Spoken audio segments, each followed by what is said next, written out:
Friends, welcome to Commerce Bytes. Today we are here with the question paper discussion.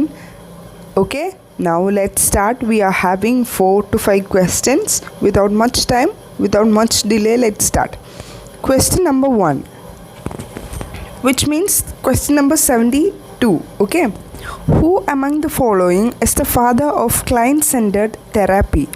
Options are Sigmund Freud, option B, Carl Rogers, option C, Abraham Maslow, and option D, Virginia Axline. Okay, here we are having 4 options. The answer is option B, Carl Rogers. So let's discuss. Client-centered approach refers to the counseling perspective where the client must make the choice which affects their lives. Clients are autonomous decision makers, and the counselor's role is to support the client so that they make the best decision possible and not make the decision based on fear. Okay, client centred അപ്രോച്ചിൽ കൂടുതൽ importance കൊടുക്കുന്നത് ക്ലയൻറ്റിനാണെന്ന് നമ്മൾ പറഞ്ഞു. ഇപ്പോൾ for example, ഇപ്പോൾ nowadays കുറച്ച് ട്രെൻഡിങ്ങിൽ നിൽക്കുന്ന ഇപ്പോൾ ഫോർ എക്സാമ്പിൾ ഇപ്പോൾ ലേബിളിം ഡിസൈൻസ്, പാരീസ് ബുട്ടീക്ക്, അങ്ങനെയുള്ള ബുട്ടീക്സിലൊക്കെ ഒരു ബ്രൈഡൽ ഡ്രസ്സസ്സാണ് കൂടുതലും അവർ സ്റ്റിച്ച് ചെയ്യുന്നത്.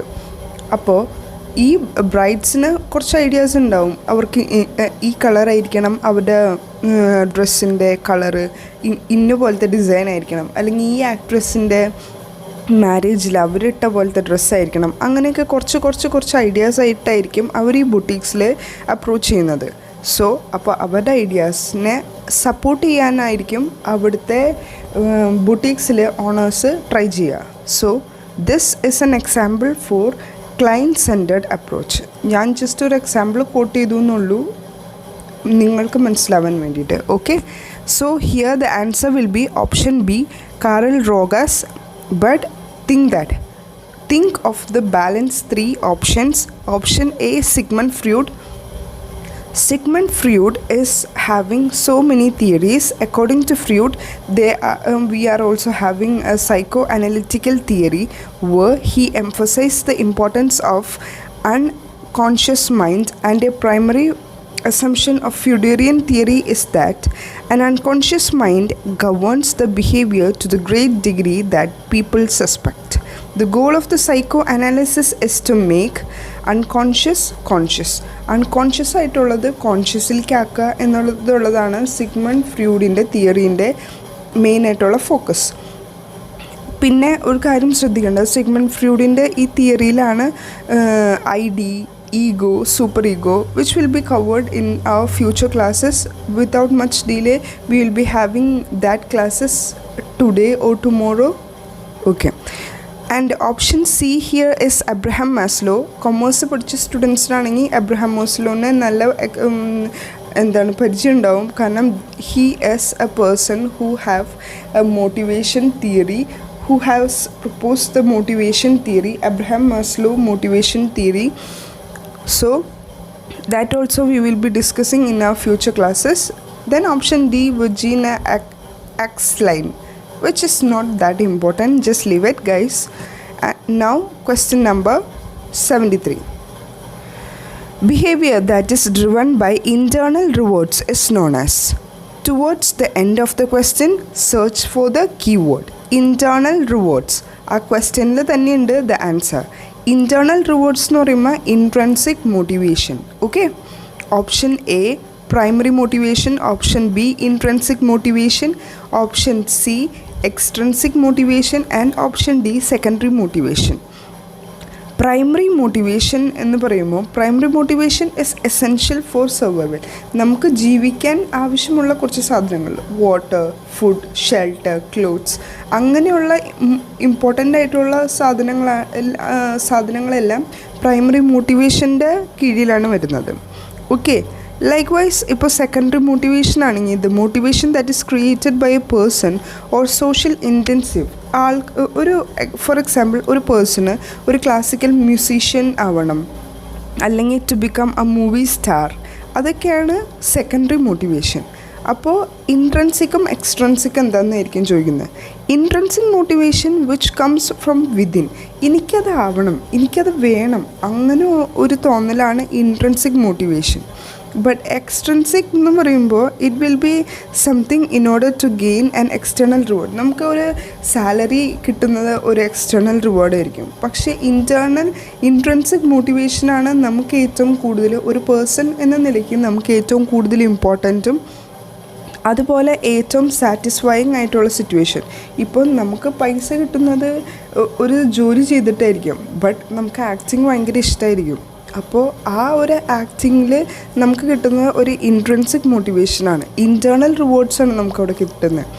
But on the other hand നമുക്ക് ഒരു ജോലി ചെയ്താലേ സാലറി കിട്ടുള്ളൂ. അപ്പോൾ ആ ഒരു സാലറീനെ എക്സ്ട്രൻസിക് മോട്ടിവേഷൻ എന്ന് പറയാം. Okay, I hope it's clear to you. Now question number 74. The theory of structure of intellect was proposed by, here the options are Gardner, Spearman, option B Guilford and option D Thurston. Okay, ഈ 4 ഓപ്ഷനിലുള്ള ഈ 4 മഹത് വ്യക്തികൾ ഭയങ്കര important ആണ്. ഈ ആളുകൾ കുറച്ച് theories of ഇൻ്റലിജൻസും അങ്ങനെ ഇങ്ങനെ പല തിയറീസും ഈ പറഞ്ഞ 4 പേര് പ്രപ്പോസ് ചെയ്തിട്ടുണ്ട്. So we will be checking it out detail in today's class or tomorrow's. As early as possible I will make it done. Okay, here the answer is Guilford. Let's have a discussion on that. Structure of intellect model which was proposed by Guilford is having 3 components: operation, contents, products are called dimension. Each dimension play crucial role in determining the intellect abilities of your online learners. I hope it's clear to you. Structure of intellect model which was proposed by Guilford is having 3 components: operation, contents and products. Is it clear, right? Okay. Let me add one more person, that is Spearman, who have proposed 2-factor theory of intelligence. Spearman was different. He does not believe that environment play a role in development of intelligence. Intelligence develop ചെയ്ത് എടുക്കുന്ന ആ ഒരു ടൈമിൽ ആ ഒരു environment important ആണെന്ന് ആൾ believe ചെയ്തിട്ടുണ്ടായിരുന്നില്ല. He uses factor analysis. G factor of general intelligence, S factor of specific intelligence which was developed by Spearman. General intelligence influences the performance on all the mental tasks. Specific influences abilities on a particular task. ആ ഒരു പോയിന്റിൽ തന്നെ it's clear that general എന്ന് പറഞ്ഞാൽ all, ഒരു mental task എല്ലാം പെടും അതിൻ്റെ ഉള്ളിൽ. സ്പെസിഫിക് എന്ന് പറയുമ്പോൾ ഒരു പെർട്ടിക്കുലർ ആയിട്ടുള്ള ടാസ്കിനെ മാത്രം ഫോക്കസ് ചെയ്തിട്ടുള്ളതാണ് specific. I hope you got that. So നമ്മളിപ്പോൾ 2 തിയറി ഇൻ്റലിജൻറ്റ് മോഡൽ നോക്കി. First one structure of intellect model which was done by Guilford. അവിടെ 3 കമ്പോണൻസ് ആണുള്ളത്: operation, contents and products. And next one was 2-factor theory of intelligence. 2-factor ജനറലും സ്പെസിഫിക്കും. Okay, 2-factor theory of intelligence Spearman ആണ് propose ചെയ്തത്, ജനറലും സ്പെസിഫിക്കും. ഞാൻ ഇത്രയും stress ചെയ്ത് റിപ്പീറ്റ് ചെയ്ത് ഇമ്പോർട്ടൻറ്റോടുകൂടി പറയുന്നത് ഈ ക്വസ്റ്റ്യനൊക്കെ പ്രീവിയസ് ഇയർ ക്വസ്റ്റ്യൻ പേപ്പറിൽ വന്നതാണ്. So make sure that we are having you are having a brief description about ഒരു ബേസിക് ഐഡിയ എങ്കിലും ഉണ്ടാവണം. സ്ട്രക്ചർ ഓഫ് ഇൻ്റലക്റ്റ് മോഡൽ എന്ന് ചോദിച്ചു കഴിഞ്ഞാൽ ഗുളിഫോർഡാണ്, 2-factor theory of intelligence Spearman ആണ് എന്നുള്ള ഒരു ബേസിക് ഐഡിയ എങ്കിലും നിങ്ങൾക്ക് മസ്റ്റായിട്ട് ഉണ്ടാവണം. Okay, question number 75. Advanced organizer is the concept put forth by Jerome Bernard, Jean Piaget, option C David Ausubel, option D Robert Gagan. ഈ 4 പേരും ഇമ്പോർട്ടൻ്റ് ആണ്. 4 പേരുടെ തിയറി ഞാൻ ഡീറ്റെയിൽ ആയിട്ട് എക്സ്പ്ലെയിൻ ചെയ്യുന്നതാണ് ഇൻ ദ കമ്മിങ് ക്ലാസ്സസ്. മസ്റ്റായിട്ട് ഇന്നെന്തായാലും